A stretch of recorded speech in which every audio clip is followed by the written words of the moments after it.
no doubt that advocacy is the heart of what barrister does. So, it's not just about speaking confidently. It's about being clear, logical, and persuasive under pressure. Currently in year 3, or some of them are year 2 students, if you can suggest one skills that they can develop early back in their law degree, what would you suggest to Keong? Right. I'll say I'll say together, right? I think the most important skills to develop will be like advocacy and legal writing. So if you want to be a barrister, of course. So no doubt that advocacy is the heart of what barrister does. So it's not just about speaking confidently. It's about being clear, logical, and persuasive under pressure, and being able to lead your audience to see things your way. So the best way to build that skills, I would say, is to join meetings, debating, or even simple public speaking when you have a chance. So the more you practice, the more natural it becomes. So and yeah, just touch upon a bit on the legal writing. The judges and clients will read your written arguments before they even hear you speak. So being able to write concisely and persuasively is crucial as well.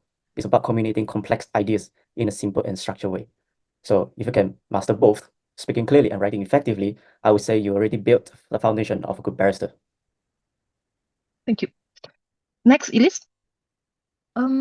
I don't think that's much you can do when you're in your year 3, but other than just being organized and being very disciplined, because everything else, like other in-depth knowledge, you will eventually learn in the bar. But I think having organizational skills and just being really disciplined and knowing how to schedule a time so you can have time to digest and then like process all that information and practice then is really important.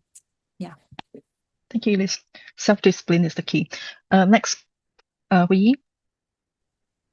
I think most importantly is to be able to like grasp what are the most important point that you need to get through like every session or like the scenario papers that you have. Because if you have that ability to be able to immediately identify what are the problems that you have to deal with within like a short period of time, that will actually save you so much time during the assessment.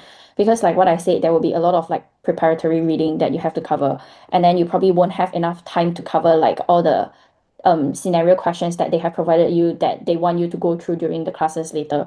So by actually having that ability to just like focus on, oh, so this is the thing that I have to know. Okay, so what is the answer? What is the point that I have to go through? That itself would save you time, and for you to be able to focus on what the most important part of it, then you would know and you would be able to follow what your lecturer is speaking. Yeah. Oh, most importantly, take time for yourself. Self-care, most important. Yay, well-being. Yay, we're in a well-being country, girl. We are in a well-being country. You just have to pay more attention to like your mental well-being. Don't stress yourself out. Don't try to compare yourself with other people. If you ever do, just try to like take a day off for yourself and be like, it will be a stress-free day where you don't do anything related to studying, because bar is tiring, but you also need to take care of yourself.